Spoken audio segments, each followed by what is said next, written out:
Meu nome é Josué Arantes.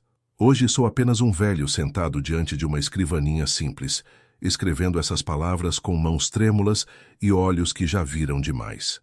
Moro num quartinho nos fundos de uma casa de repouso no interior de Minas, onde ninguém me pergunta sobre o passado e onde o silêncio é o único que ainda me chama de eminência.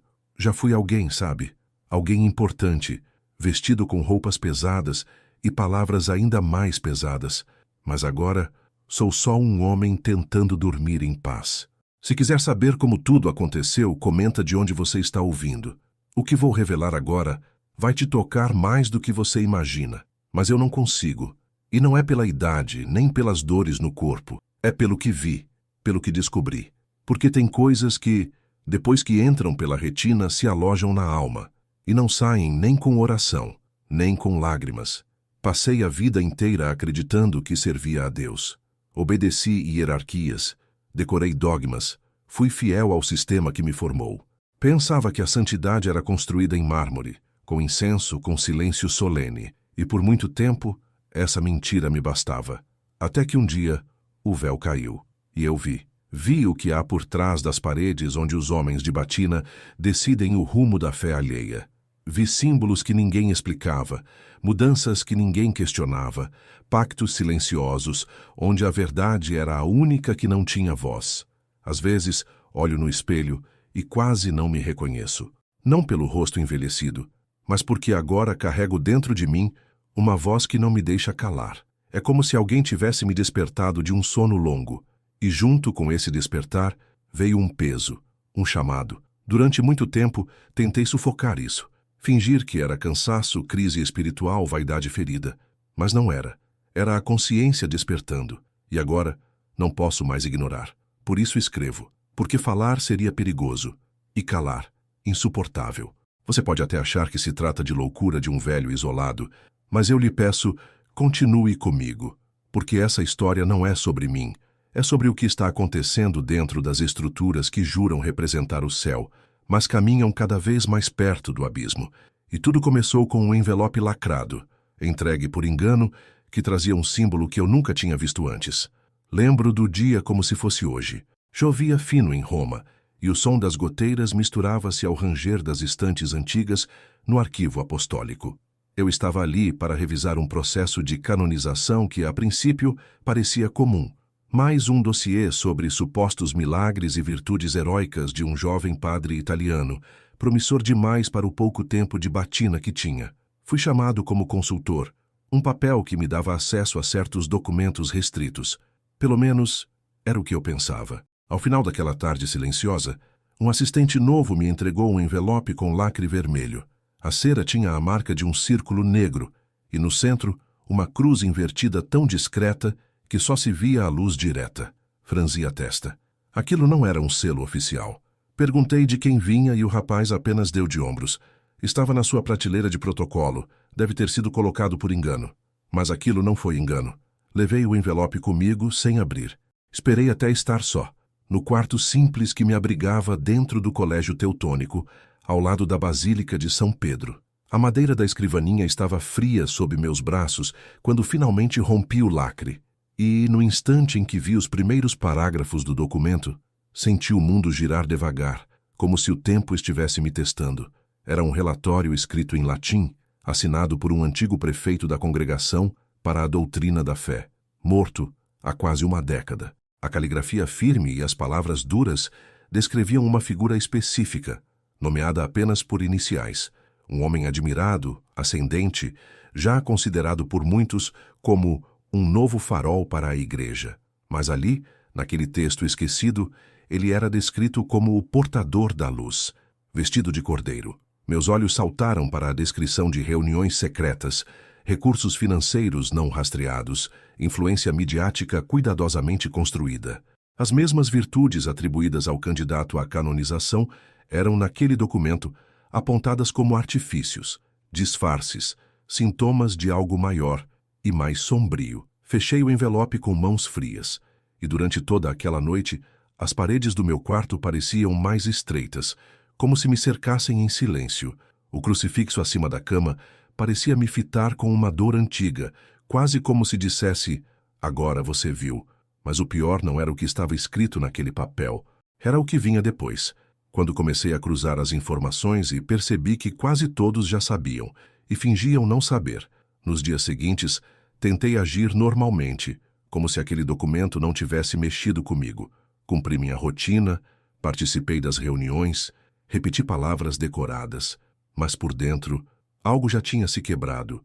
Comecei a olhar diferente para tudo ao meu redor, e acima de tudo, para ele, o jovem sacerdote que estava no centro daquele processo de canonização.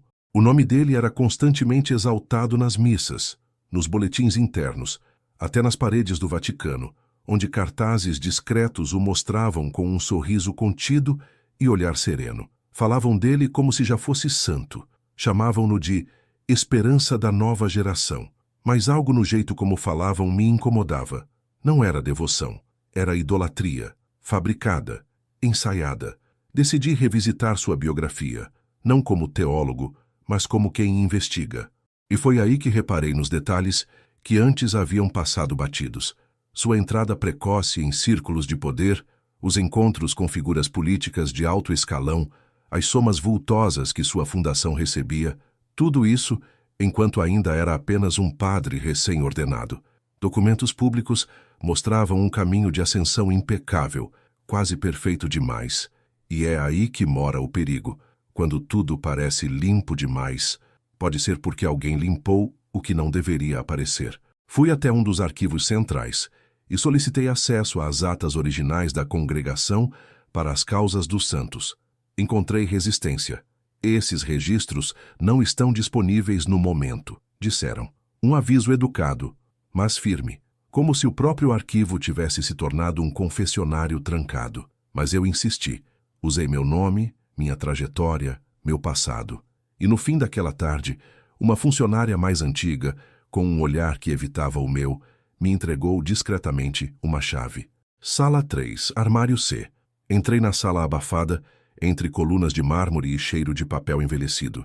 Abri o armário indicado. Dentro, apenas um fichário fino com uma anotação em latim. Havia ali registros confidenciais de encontros do jovem sacerdote com membros de ordens desconhecidas, orientações recebidas diretamente de um conselheiro invisível e relatos de fenômenos que não pareciam sagrados. Um trecho me deixou arrepiado. Ele prega o amor, mas sem cruz. Promete salvação, sem redenção. Saí daquele arquivo como quem carrega uma dinamite no peito. Passei por corredores antigos que já conhecia bem, mas que agora pareciam me observar em silêncio. Foi quando, pela primeira vez, comecei a notar uma presença. Alguém que me seguia. Alguém que não deveria estar ali. No começo, achei que era apenas paranoia. Um reflexo natural de ter mexido onde não devia. Mas aquela figura, sempre no canto do olho, sempre parada, sempre em silêncio. Um homem de preto, sem colarinho, sem cruz no peito, sem expressão. O tipo de presença que não se anuncia, mas que se faz sentir mesmo sem dizer uma palavra.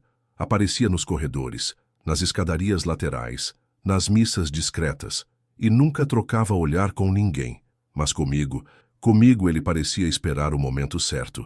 Lembro da manhã em que entrei na biblioteca secreta para buscar um volume antigo sobre discernimento espiritual.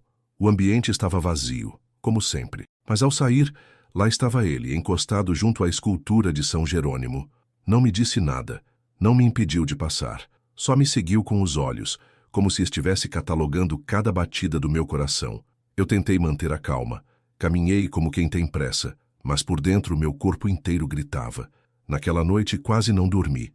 O teto do quarto parecia mais alto do que o normal, como se estivesse se afastando de mim. O crucifixo na parede, aquele que tantas vezes me consolou, agora parecia carregar um peso que eu nunca tinha percebido. E pela primeira vez em muitos anos, pensei em trancar a porta por dentro, não pelo medo físico, mas pelo medo do invisível. Porque aquilo que eu tinha visto nos documentos e aquilo que eu começava a sentir nos corredores pareciam fazer parte do mesmo plano. No dia seguinte, fui convocado para uma reunião extraordinária da congregação. O assunto: acelerar o processo de canonização do tal sacerdote.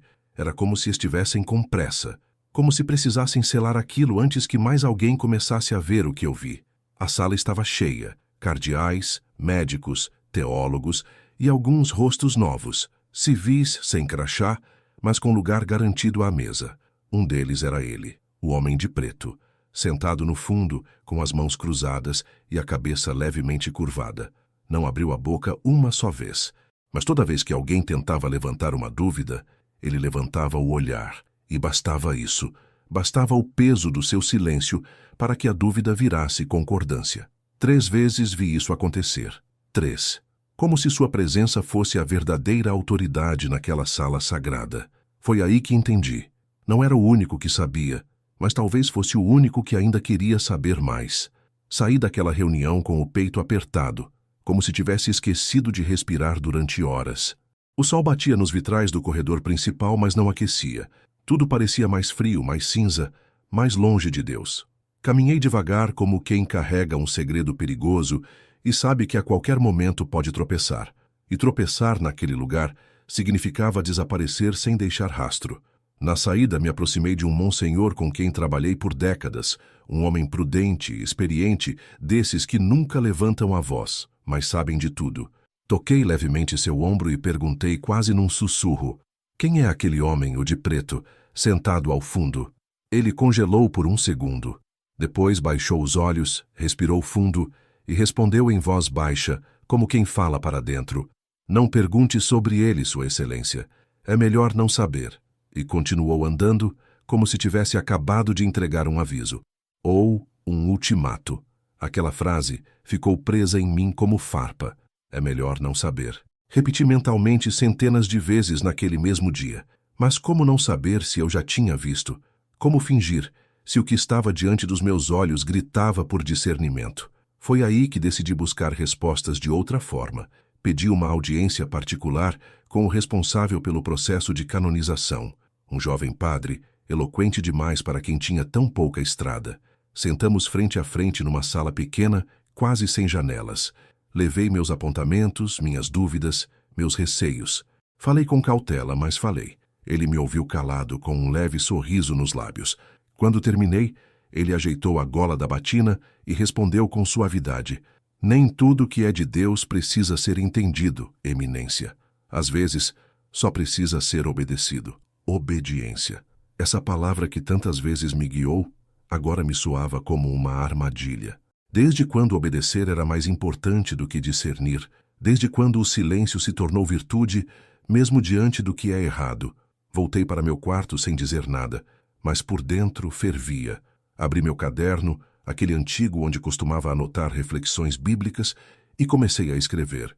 Não um sermão, nem um relatório. Comecei a registrar os detalhes, os nomes, as datas, os símbolos.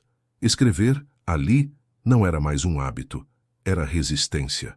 E foi justamente ali, entre linhas rabiscadas, que percebi algo ainda mais assustador, algo que já estava acontecendo, e quase ninguém parecia notar. As reuniões começaram a mudar. Antes, falava-se de milagres, de virtudes heróicas, de testemunhos de fé. Agora o vocabulário era outro. Palavras como estratégia, comunicação, agenda internacional e imagem pública passaram a dominar o centro da mesa. E a figura daquele jovem sacerdote, antes tratada como um exemplo de santidade, se transformava aos poucos em uma espécie de ícone, um símbolo fabricado com tanto cuidado que chegava a parecer inumano. Seus discursos ganhavam mais espaço do que os textos sagrados. Suas entrevistas circulavam até mesmo nos corredores onde antes só se falava em silêncio. E o que mais me assustava era a maneira como as pessoas o recebiam, não com humildade, nem com reverência, mas com fascinação, como se já não fosse um servo de Cristo, mas um espelho do que o mundo queria ver. Belo, calmo, politicamente perfeito, espiritualmente neutro. Voltei ao arquivo em busca de mais provas, mas os acessos estavam diferentes. Alguns documentos sumiram, outros haviam sido realocados, como se alguém os tivesse escondido a tempo. Minhas credenciais, antes ilimitadas, começaram a sofrer restrições sem justificativa. E o mais estranho, recebi uma notificação dizendo que certos registros estavam em avaliação para digitalização, algo que, nos bastidores, significava sumiço sem retorno. Aquilo me corroía por dentro. Passei a evitar os elevadores, preferia as escadas, mesmo com as pernas doendo. Tinha medo de escutar conversas demais, medo de ver olhares que me acusavam sem dizer nada. Cada canto do Vaticano parecia observar, e cada rosto me analisava por dentro. Percebi que já não era mais visto como parte do corpo. Eu era o ponto inflamado, o que incomoda, o que ameaça a unidade. Mas mesmo assim continuei.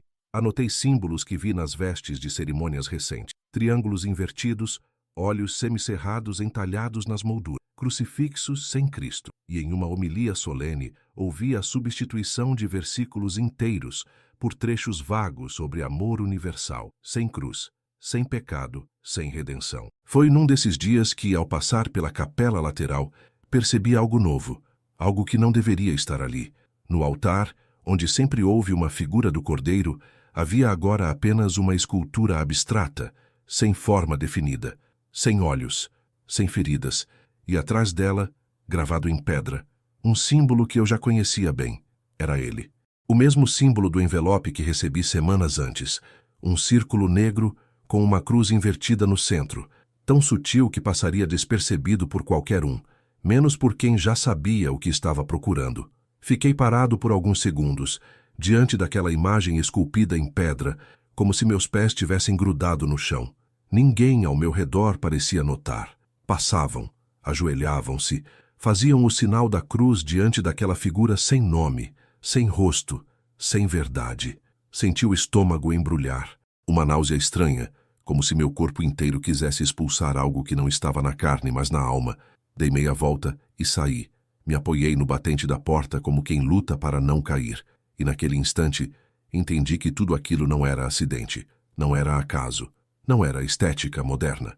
Era uma troca, uma substituição lenta, sorrateira, mas bem planejada. A cruz sendo trocada por curvas, o sangue sendo trocado por luz artificial. E o nome de Jesus, sendo cada vez mais apagado dos lábios dos que antes o proclamavam. Naquela mesma noite, voltei para meu quarto com passos arrastados. Apaguei a luz, fechei a cortina, mas não consegui fechar os olhos. Me sentei na cama e encarei o crucifixo antigo que ficava acima da porta, um dos poucos que ainda resistia intacto naquele prédio. As velhas mãos de madeira esculpidas com simplicidade, os pregos, a coroa, o olhar de dor e misericórdia. E pela primeira vez em muitos anos, chorei. Não um choro contido, piedoso, decorado. Chorei como um homem quebrado, porque ali, naquele quarto apertado, onde ninguém mais me ouvia, eu senti que o Cristo real também estava em silêncio, como se esperasse paciente que eu decidisse de que lado ficaria. E foi ali, com o rosto afundado entre as mãos, que uma decisão começou a nascer dentro de mim. Não em palavras, mas como uma chama, tímida, teimosa. E antes que eu tivesse tempo de entender o que ela significava, ela se acendeu com força. Na manhã seguinte, abri meu caderno, preparei uma nova página e escrevi uma única frase. A fé não morre de uma vez. Ela é sufocada aos poucos. E logo abaixo, escrevi outro nome. Um nome que não ousavam mencionar em voz alta, mas que voltaria a aparecer nas semanas seguintes, de forma ainda mais sombria. O nome que escrevi foi Lucis Benit. Não sabia ao certo o que significava, mas o vi num rodapé de um documento interno, impresso em tinta quase transparente, como se não devesse ser notado. Algo me fez registrá-lo, e dias depois ele voltou a aparecer, dessa vez como título de um dossiê escondido nos arquivos restritos, onde nem mesmo os mais antigos se arriscavam a entrar sem permissão direta. Era uma manhã nublada quando encontrei a caixa. Estava mal posicionada, numa prateleira onde só deveriam estar documentos antigos de processos encerrados. Não tinha etiqueta, nem número de referência, só uma fita vermelha desbotada envolvendo a tampa e, mais uma vez, aquele símbolo gravado como cicatriz no couro da capa. As mãos me tremiam. Eu deveria ter deixado aquilo ali, mas minha alma já não obedecia à prudência. Rompi o lacre e o que encontrei ali dentro me fez perder o fôlego. Quase 100 páginas, algumas em latim, outras em italiano, todas descrevendo com minúcia o surgimento de uma figura preparada desde a infância para ocupar uma posição de influência espiritual sem precedentes. Falavam dele como alguém moldado não pela graça, mas por uma inteligência superior, Um plano que envolvia não só a estrutura da igreja, mas sua linguagem, seus símbolos, até sua liturgia. Ele seria apresentado como o homem novo, sem culpa, sem pecado, sem necessidade de redenção. Que mais do que isso, ele não viria para destruir a fé, viria para reescrevê-la. Um trecho em especial me gelou a espinha. Falará de amor, mas negará a verdade. Prometerá paz, mas sem arrependimento. Trará luz, mas será uma luz que queima e não aquece. Cada palavra parecia ecoar dentro do peito. Não era poesia, era um aviso. E quanto mais eu lia, mais certeza tinha de que o jovem sacerdote, aquele que todos idolatravam, era o protagonista silencioso desse projeto. Na última página, escrita à mão, havia apenas uma instrução. Este documento não deve ser revelado. Sua divulgação causará desequilíbrio irreversível. Fechei a caixa com o coração disparado. Não levei nada. Não fotografei, mas gravei cada palavra com a nitidez de quem sente que acabou de ver o inimigo de perto. Saí da sala sem olhar para trás, mas com a sensação de que alguém já sabia que eu estive ali e que não sairia impune por isso. Naquela noite, meu corpo parecia estar ali, mas minha mente vagava em outro lugar. Caminhei pelos jardins do Vaticano como uma sombra entre estátuas. As pedras que antes me pareciam sagradas, agora sussurravam segredos que eu já não podia ignorar. As flores, antes cuidadas com zelo, murchavam sob um céu que parecia espionar. E as campanas, aquelas campanas, soavam como lamentos, não como convite à oração. Quando voltei ao quarto, deitei sem acender a luz. Apenas fiquei olhando para o teto, esperando que o sono me levasse de volta à ignorância. Mas ele nunca veio. Em vez disso, vieram os sonhos. Estranhos, pesados, quase táteis. Na primeira noite, me vi caminhando pela Praça de São Pedro. Estava vazia, silenciosa, um silêncio que esmagava. O céu tinha uma cor vermelha, como brasas prestes a explodir. E no trono papal não havia papa. Havia uma figura de branco, mas o rosto estava coberto. Ao redor, duas sombras sem olhos folheavam livros que não tinham letras, páginas em branco, cruzamentos de silêncio e mentira. As pessoas chegavam aos poucos, vinham aos montes. Cada uma segurava uma pequena cruz de madeira. Entregavam suas cruzes para um sacerdote de sorriso congelado, que as jogava num fogo que não crepitava, apenas engolia, sem luz, sem fumaça.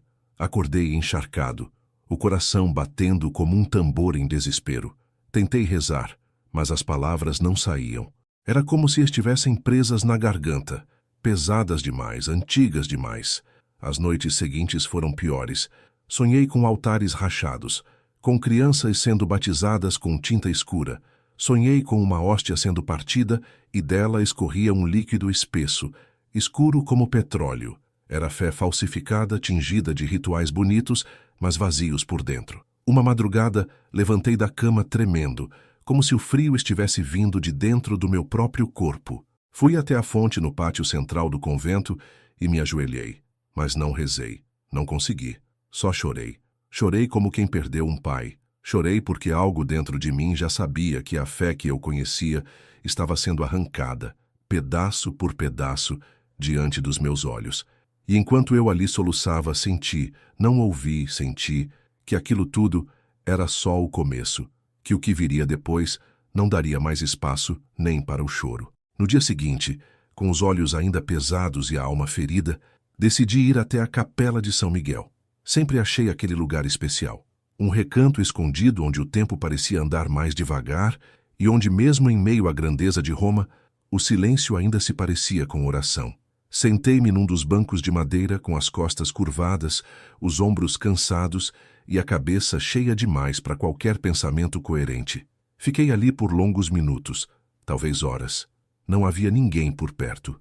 Apenas o cheiro antigo de incenso impregnado nas paredes, o leve rangido da madeira sob meu corpo e o crucifixo no altar, não uma peça moderna, nem estilizada, mas um Cristo velho, de madeira escurecida, com olhos esculpidos por mãos humildes. Havia algo de verdadeiro naquele olhar, algo que me atravessava como se ele ainda esperasse por mim ali, em silêncio. Foi nesse momento que entendi, não com palavras, mas com um sentimento que subiu devagar pelo peito. Eu não podia mais fingir. Já não era só questão de desconforto nem de dúvida. Era um chamado, um empurrão interior dizendo basta. Eu precisava fazer algo, nem que fosse pequeno, nem que fosse só escrever. Levantei, me ajoelhei diante do altar e respirei fundo. Depois voltei ao quarto. Tirei os sapatos, peguei meu caderno e escrevi o que seria a primeira página de algo maior. Não um relatório oficial, nem um artigo acadêmico. Era algo mais íntimo, uma espécie de confissão silenciosa. Um registro do que vi, do que senti, do que temi. Um pedido de perdão misturado com gritos engasgados de quem viu demais para continuar calado. Enquanto escrevia, uma lembrança antiga me atravessou. Minha mãe, ainda viva, dizendo no sussurro das orações dela: Deus não cochila, meu filho, mas às vezes ele observa para ver quem ainda enxerga. Terminei de escrever aquela página com os olhos ardendo, que antes de fechá-la, escrevi uma última frase no rodapé, quase como quem deixa uma pista para quem venha depois. Se alguém encontrar isso um dia, não ache que é exagero. É apenas o retrato de uma fé que tentaram redesenhar. Fechei o caderno, guardei-o dentro do fundo falso da gaveta e tentei descansar. Mas então, na manhã seguinte, a minha placa com o nome, fixada há 20 anos na porta do meu gabinete, não estava mais lá. Fiquei parado diante da porta como quem olha um túmulo. Foi o espaço onde antes estava meu nome, gravado em latão envelhecido com a inscrição Monson Josué Arantes, consultor litúrgico. Agora era só madeira limpa. Nenhum aviso, nenhuma explicação, só o silêncio frio de quem já não pertence. Empurrei a porta, meio sem saber se ela ainda abriria. Por dentro tudo parecia igual. A mesa, as estantes, os livros, o velho crucifixo na parede. Mas havia algo no ar, uma ausência. Uma sensação de que alguém já estivera ali antes de mim, organizando o que podia ser visto e recolhendo o que não podia. Não demorei. Peguei alguns papéis pessoais, escondi meu caderno entre as vestes e voltei para o alojamento. Ao chegar, encontrei um envelope branco sobre a cama, o nome escrito à mão, com letra formal, mas sem assinatura. Abri com cuidado e dentro havia uma carta datilografada, breve, direta, sem emoção. Dizia que, em virtude do visível esgotamento emocional e da fragilidade espiritual notada em minha conduta recente, seria aconselhável um período de descanso fora da Santa Sé, para reflexão pessoal e renovação interior. Assinado por um substituto temporário de um dos prefeitos que, curiosamente, eu jamais conheci. Era assim que faziam. Nada abrupto, nada que chamasse atenção. Silenciavam com zelo, apagavam com ternura. O nome não era retirado com violência. Era dissolvido como se nunca tivesse existido. Nos dias seguintes, fui cortado dos acessos. Meu cartão não abria mais a porta do arquivo. Minhas credenciais online foram suspensas. O sistema me chamava de visitante. Até meu e-mail institucional foi desativado. Tentei entrar em contato com colegas próximos, mas alguns evitavam o olhar, outros sorriam com desconforto. E havia aqueles que simplesmente sumiram, como se meu nome já carregasse um risco que ninguém queria tocar. Era como ser enterrado em vida, ainda respirando, ainda ali, mas invisível. Me sentei à beira da cama, olhando para a mala aberta no canto do quarto. Não era uma escolha. Era um exílio elegante, um adeus sem palavras. Dias depois, veio a ordem formal, retorno ao Brasil, para descanso, oração e reaproximação com as raízes, enviada com um selo dourado como se fosse honra, mas que pesava como sentença.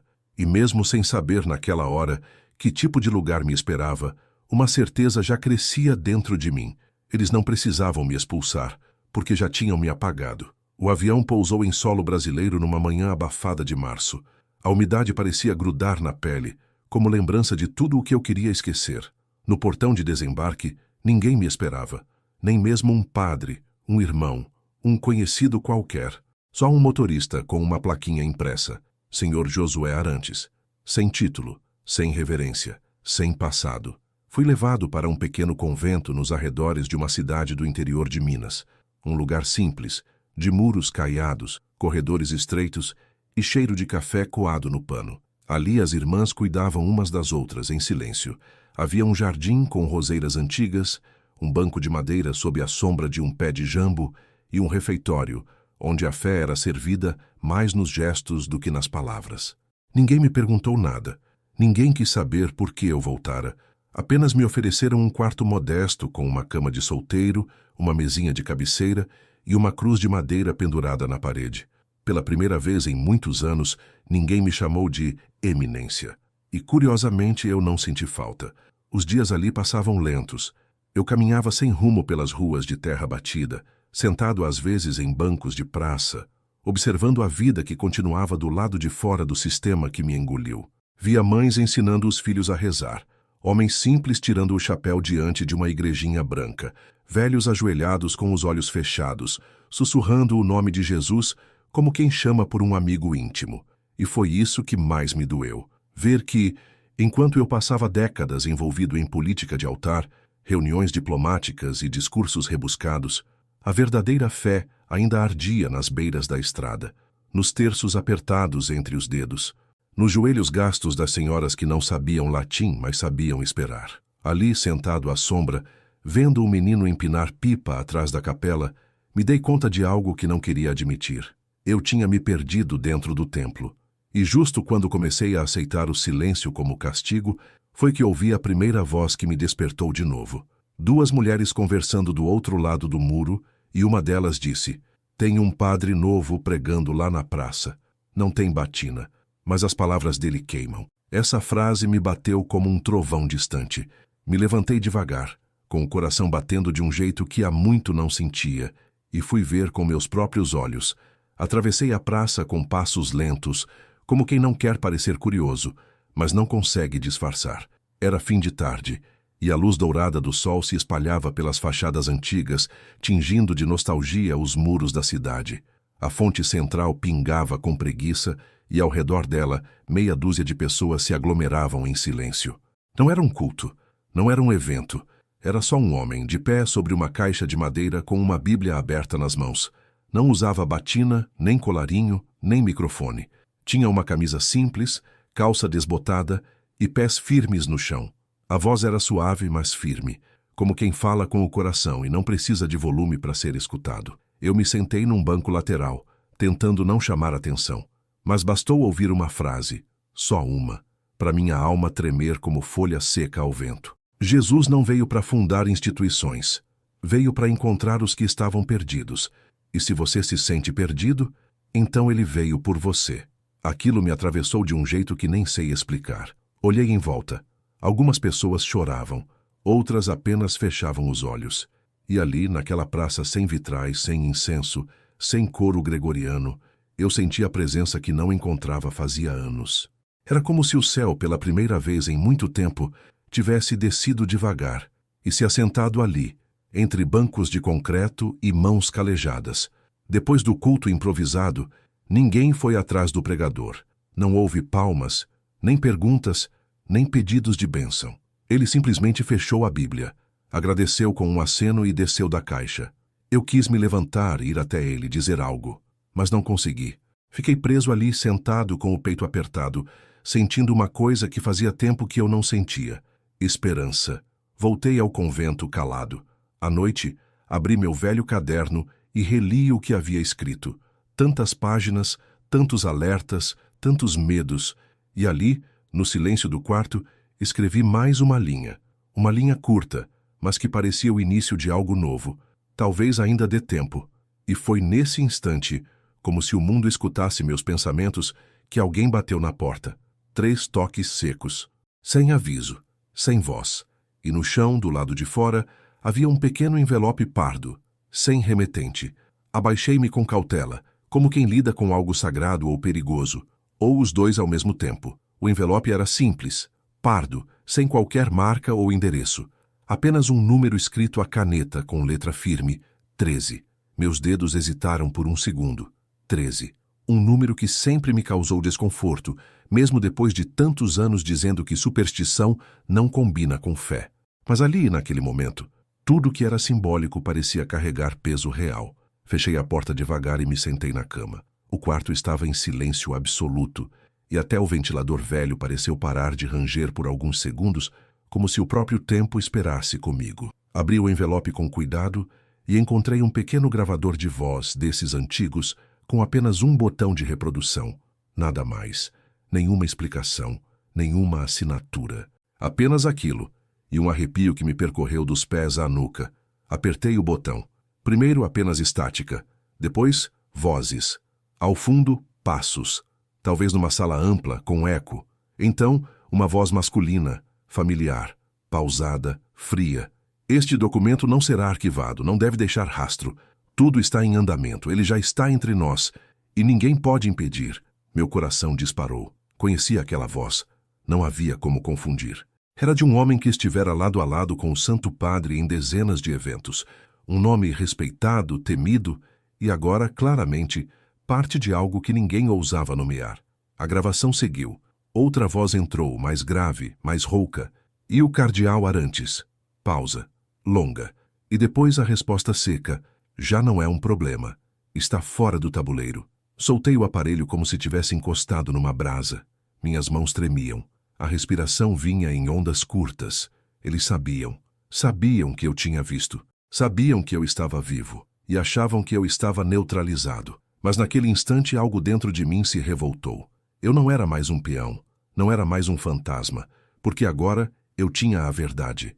E a verdade ardia como uma tocha acesa no escuro. Peguei o gravador, rebobinei e escutei tudo de novo. Cada palavra era uma sentença, uma confissão, um selo rasgado. E naquele exato instante, tomei uma decisão. Peguei meu caderno, uma caneta antiga, e escrevi no alto da nova página, testemunho de um homem que caiu e finalmente viu. Naquela madrugada, não consegui fechar os olhos nem por um minuto. Sentei-me à escrivaninha com a luz fraca do abajur e o gravador ao lado, ainda com a voz deles girando dentro de mim. Peguei o caderno, já marcado por outras confissões, e comecei a escrever sem pausa, sem filtro, sem medo.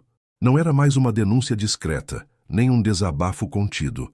Era uma declaração de guerra contra o silêncio. Escrevi tudo o que tinha visto.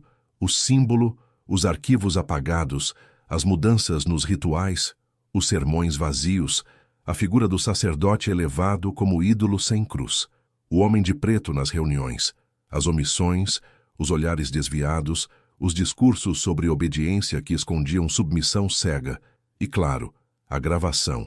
Aquele áudio seria minha prova de que não era delírio, era real. E estava acontecendo bem diante dos olhos de todos. Transformei cada memória em frase, cada dúvida em parágrafo, cada lágrima em vírgula. Era como se, a cada palavra, eu limpasse um pouco da névoa que me envolveu por tantos anos. Pela primeira vez, eu estava vendo, e não apenas com os olhos, mas com a alma. Uma alma que por tanto tempo esteve embalada em protocolos, protegida por hierarquias, mas agora sangrava com clareza. Digitalizei as páginas. Fiz cópias em papel, em pendrives, em nuvem. Escondi algumas versões em lugares diferentes. Enterrei uma dentro de uma caixa de madeira, debaixo da roseira do convento. Enviei outra, sem nome, para um contato antigo, de confiança, em Brasília. E a principal guardei no bolso do paletó que usei no meu último sermão oficial, como se de algum modo ela ainda carregasse autoridade. Antes do amanhecer, escrevi uma carta aberta. Não era dirigida a ninguém específico, mas a todos que ousassem ouvir. Se você está lendo isso, escrevi, não olhe para mim, olhe para dentro de você. Pergunte à sua consciência se o que você segue é a voz de Deus, ou só a repetição de um sistema. Fechei a carta com um grampo, coloquei junto ao testemunho e desci até a capela. Me ajoelhei diante do altar vazio, não para pedir proteção, mas para entregar tudo. E foi nesse momento, com os joelhos no chão frio, que senti, não uma resposta, nem uma visão, mas uma presença suave, como um sussurro que dizia, agora fale. E eu sabia exatamente por onde começar, pela praça, pela verdade, pela última chance. Voltei à praça com passos decididos e o coração em chamas.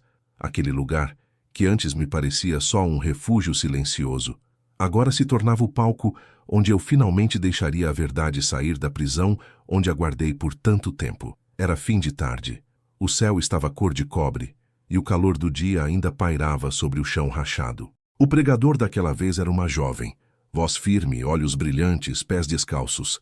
Falava com a Bíblia aberta nas mãos e o espírito aceso no peito. Citava Apocalipse capítulo 13 e suas palavras cortavam o ar como lâminas. e se lhe permitiu fazer guerra contra os santos e vencê-los. Parei ali de pé no meio da multidão que se formava aos poucos. Não vi multidões enormes, nem aparato de som, nem grandes holofotes.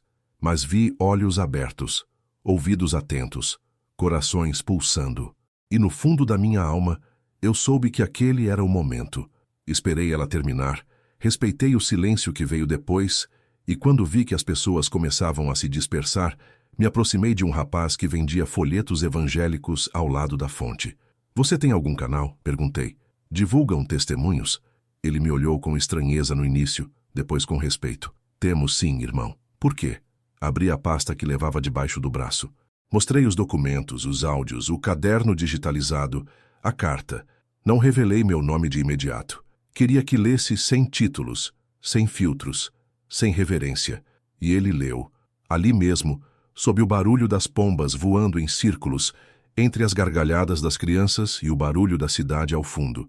Quando terminou, levantou os olhos e disse apenas: "A gente precisa mostrar isso, mas precisa fazer do jeito certo."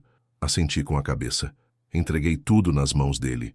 E por um instante, fui só um homem olhando para outro, sem cargos, sem batinas, sem muralhas. Só fé, só urgência, só verdade. Ele prometeu que faria o vídeo, que colocaria a minha voz, mas sem meu rosto, que espalharia nos grupos, nas redes, nos cultos de oração, que deixaria Deus fazer o resto. Voltei ao convento naquela noite com as mãos vazias, mas o coração pulsando. Me ajoelhei mais uma vez diante do altar, e pela primeira vez em décadas, não pedi nada. Só agradeci. Mas o eco do vídeo mal tinha se espalhado, e já havia olhos me observando outra vez. Começou com pequenos sinais. Um carro estacionado por horas na esquina do convento, sempre com os vidros escuros. Um homem que aparecia na padaria todo fim de tarde, mas nunca comprava nada. Apenas observava. Uma freira me avisou com aquele tom de quem quer ajudar sem alarmar. "Tem gente perguntando por um senhor novo que anda sumido de Roma." Ela não disse mais nada. Não precisava. Naquela noite, ao voltar da praça, senti um calafrio diferente. Caminhei devagar pelas ruas estreitas, como sempre, mas havia algo no ar, um silêncio pesado demais para o horário. E quando dobrei a esquina da capela, ele estava lá. Um homem parado diante da porta, de mãos nos bolsos e um leve sorriso no rosto. Não disse uma palavra. Apenas me olhou por longos segundos, como quem lê a alma. E então, deu 2 passos para trás e sumiu na escuridão. Voltei para o quarto e fechei a porta com cuidado. Pela primeira vez desde que cheguei ao Brasil, tranquei a fechadura. Sentei-me na beirada da cama com o coração acelerado e o corpo tenso, como se estivesse carregando chumbo nos ossos. Peguei o caderno, abri na última página escrita e comecei uma nova. Eles sabem, eles viram, e agora estão vindo. Eu já esperava que algo assim acontecesse. Ninguém enfrenta um sistema daqueles impunemente. Ninguém desmascara o palco e permanece nos bastidores. Mas ainda assim, o medo é um visitante que nunca bate na porta. Ele simplesmente entra, e naquela madrugada ele se deitou ao meu lado como uma sombra antiga. Antes do amanhecer, arrumei uma mochila pequena. Coloquei o essencial, uma muda de roupa, minha Bíblia antiga, 2 pendrives com as cópias do testemunho e do áudio, e o caderno de capa marrom. Deixei uma carta simples para a Madre Superiora, agradecendo a hospitalidade e pedindo que não tentasse me procurar. Saí pela porta dos fundos com passos leves e alma em alerta. Não olhei para trás, nem uma vez, porque algo em mim já sabia que, se olhasse, poderia não ter coragem de seguir. Durante os dias seguintes, caminhei como um fugitivo. Estações de ônibus, bancos de praça, templos abandonados. Ninguém me reconhecia. E pela primeira vez, isso era um alívio. Mas foi numa cidadezinha do interior, esquecida pelo mapa e pelo tempo, que encontrei algo que não esperava. Um galpão simples, sem nome na porta, mas com um som que me fez parar. Cânticos baixos, vozes sinceras, e dentro dele, um pedaço de céu escondido entre os humildes. Entrei devagar, sem fazer barulho. O chão era de cimento bruto, as paredes de madeira velha e as janelas abertas deixavam o vento da noite circular entre os bancos improvisados. Lá dentro, umas 20 pessoas sentadas em silêncio, algumas com as mãos levantadas, outras com os olhos fechados, como quem não espera espetáculo, mas presença. Sentei ao fundo, tentando parecer invisível. Não havia altar, nem paramentos, nem símbolos pendurados. Apenas uma mesa simples com uma Bíblia aberta e um copo d'água ao lado. Um homem de cabelos grisalhos cantava baixinho, com voz rouca, como quem já chorou muito, mas continua crendo. A melodia era simples, mas carregava algo que eu não ouvia havia anos. Verdade. Não aquela verdade de livros nem de dogmas, mas a que nasce do fundo da dor e se transforma em rendição. Logo depois, o mesmo homem começou a ler. Evangelho de Lucas, capítulo 15.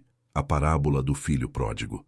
Ele lia devagar, com a voz embargada, e quando chegou na parte em que o pai corre ao encontro do filho, algo dentro de mim se rompeu. Não aguentei. As lágrimas vieram sem aviso, escorrendo pelo rosto sem que eu conseguisse conter, porque naquele momento eu entendi. Aquela história era minha. Eu era o filho que viveu na casa do pai, mas nunca o conheceu de verdade. Passei décadas dentro da estrutura, rodeado de ouro, veludo e hierarquias, e só agora, descalço, cansado e anônimo, percebia que nunca tinha entendido o abraço do pai. Quando a reunião terminou, algumas pessoas vieram até mim. Me ofereceram comida, um cobertor, um quarto no fundo da casa ao lado. Ninguém perguntou meu nome. Ninguém quis saber meu título. Apenas disseram: aqui todos chegam quebrados, mas aqui Cristo restaura. Aceitei. Pela primeira vez, sem medo, sem orgulho, sem máscara. Ajudei a lavar os pratos, a varrer o chão, a carregar as cadeiras. E toda noite me sentava naquele mesmo banco, com a Bíblia no colo e o coração em silêncio, esperando que ele falasse, até que um dia não aguentei mais calar. Pedi a palavra, e ali, diante de olhos cansados mas atentos, contei um pedaço da minha história. Não toda. Ainda não. Só o bastante para que soubessem que eu não era nenhum herói. Era apenas um cego que começava a enxergar. E ao final daquele culto simples, pedi uma coisa que nunca tinha pedido antes. Algo que me queimava por dentro desde que cheguei ali. Pedi para ser batizado. Foi no domingo seguinte, antes do nascer do sol. O céu ainda estava mergulhado num azul profundo, e o frio cortava a pele como faca embotada. Caminhamos em silêncio por uma trilha de terra úmida até o rio que corria atrás da vila. Era estreito, com margens cheias de pedra e raízes tortas, mas a água era limpa, gelada, viva. Eu ia à frente, acompanhado apenas pelo pastor e 2 irmãos. O resto do grupo ficou no barranco, em oração. Nenhum cântico, nenhum ritual elaborado. Só o som do vento entre as folhas e o sussurro tímido das orações quebrando o silêncio da mata. Tirei os sapatos, arregacei as calças, entrei devagar na água, sentindo cada passo como se pisasse num santuário esquecido. Quando parei no meio do rio, a correnteza tocava meu joelho e o frio me subia até os ossos, mas não importava, porque ali, mais do que nunca, eu sabia que não estava só. Fechei os olhos. O pastor se aproximou. Não fez discurso. Só colocou a mão sobre meu ombro e perguntou com voz baixa, mas firme: Josué, você crê? Eu creio. Respondi com a voz embargada. Crê que Jesus Cristo é o Filho de Deus e que só Ele pode te salvar? Com toda a minha alma, murmurei, sentindo os olhos marejarem. Mesmo depois de tudo, ou talvez por causa de tudo. Ele assentiu, e então, com as mãos firmes, me deitou na água. Foram segundos, mas para mim foi como atravessar séculos. A água gelada me cobriu, e num instante senti o peso de todas as mentiras, das omissões, dos títulos, das máscaras, sendo arrancados. Quando voltei à superfície, o sol começava a surgir no horizonte. Não ouvi vozes celestiais, não vi visões, mas senti. Senti uma paz que não vinha de fora. Era uma paz que nascia por dentro. Não porque o mundo havia mudado, mas porque eu havia mudado. Saí do rio com o corpo encharcado e o coração leve. O pastor me entregou uma toalha. Não houve palmas. Não houve gritos. Apenas abraços. E um silêncio respeitoso de quem testemunhou um recomeço. Naquela noite, me sentei de novo à mesa do culto, cabelos ainda úmidos, mãos trêmulas. E quando abri minha Bíblia velha, a que me acompanhou nos corredores de Roma e nos bancos da praça, uma folha dobrada escorregou para o chão. Era uma página antiga, esquecida, com uma anotação que eu não lembrava ter escrito. Peguei a folha dobrada com cuidado, como se ela tivesse esperado por aquele exato momento para reaparecer. Estava amarelada pelo tempo, meio desbotada, com as bordas gastas. Abri devagar. Era uma anotação antiga, da época em que eu ainda servia em Roma. No canto superior, escrito com minha letra apressada, estava a frase: "O que adianta servir a igreja se você nunca conheceu o Cristo?" Aquilo me acertou como um abraço vindo do passado. Eu já sabia. Mesmo antes de tudo desmoronar, mesmo vestido com as vestes mais nobres, já havia em mim uma suspeita, uma ausência, uma sede. Mas eu calei. Me escondi atrás da liturgia, da estrutura, da tradição. E agora, tantos anos depois, sentado num banco simples de madeira, num lugar sem nome, rodeado de irmãos que jamais ouviram falar do meu título, eu finalmente entendia. A fé nunca foi sobre escadarias de mármore, nem sobre frases em latim. A fé verdadeira se reconhece no silêncio da dor, na entrega sem aplausos, no amor que não pede nada em troca. Por muito tempo, eu temi ter perdido tudo: o respeito, os amigos, a posição, a segurança. Mas agora vejo, era preciso perder tudo para encontrar o que realmente importa. Hoje, quando olho para trás, não sinto raiva, nem tristeza. Sinto gratidão. Gratidão por ter sido quebrado, pois foi nas rachaduras que a luz entrou. Gratidão pelo exílio, pois foi longe dos palácios que encontrei a verdade. E gratidão até pelo medo, porque foi ele quem me fez correr, direto para os braços do Pai. Meu nome é Josué Arantes. Durante muitos anos, fui um homem importante em Roma. Um nome em placas douradas, um rosto em retratos oficiais. Mas era vazio, era ritual, era aparência. Hoje, sou só um velho com a alma lavada num rio escondido. Alguém que perdeu tudo e encontrou a vida. Não a vida que se exibe, mas a que se vive. Aquela que começa quando você larga o controle, rasga as vestes de poder e se lança nos braços de um Deus que nunca deixou de esperar. Se você ouviu tudo isso até o fim, escute agora o mais importante. Não estou aqui para atacar religião nenhuma, nem para dizer que sei mais que você. Só estou aqui porque eu vi. Vi o que muitos preferem ignorar. Vi por dentro, com os próprios olhos, o que acontece quando o nome de Jesus vira só uma fachada bonita para esconder um sistema podre. Passei a vida servindo uma estrutura que carregava ouro nos altares, mas esvaziava os corações. Repetia palavras sagradas, mas deixava Cristo do lado de fora. E eu participei disso. Acreditei por tempo demais que bastava obedecer. Mas quando o véu caiu, eu vi. E nunca mais consegui dormir em paz. Foi só quando perdi tudo, os títulos, os privilégios, os aplausos, que eu encontrei o que de verdade importa: Jesus, o verdadeiro. O que anda com os quebrados, o que chama pelo nome, o que perdoa mesmo quando o mundo inteiro te esquece. E agora, te pergunto com toda humildade, você ainda reconhece Jesus no meio do barulho? Ou só tem repetido o que ensinaram, sem perguntar se ele ainda está ali? A minha história não é só minha. Ela é de todos os que já sentiram que a fé virou espetáculo, que o evangelho foi trocado por estratégias, que a cruz virou símbolo vazio. Mas há esperança, porque Cristo ainda chama. E quando ele chama não é para voltar à religião, é para voltar para casa, para ele, só para ele. Então pare, silencie, pergunte: onde está Jesus na minha vida? Se a resposta for, não sei, então você está no melhor lugar possível, porque é justamente aí que ele te encontra. Eu fui cardeal, mas só quando caí foi que me levantei de verdade. E se isso fez sentido para você, então talvez seja a hora de deixar os altares para trás e voltar para os braços do Pai.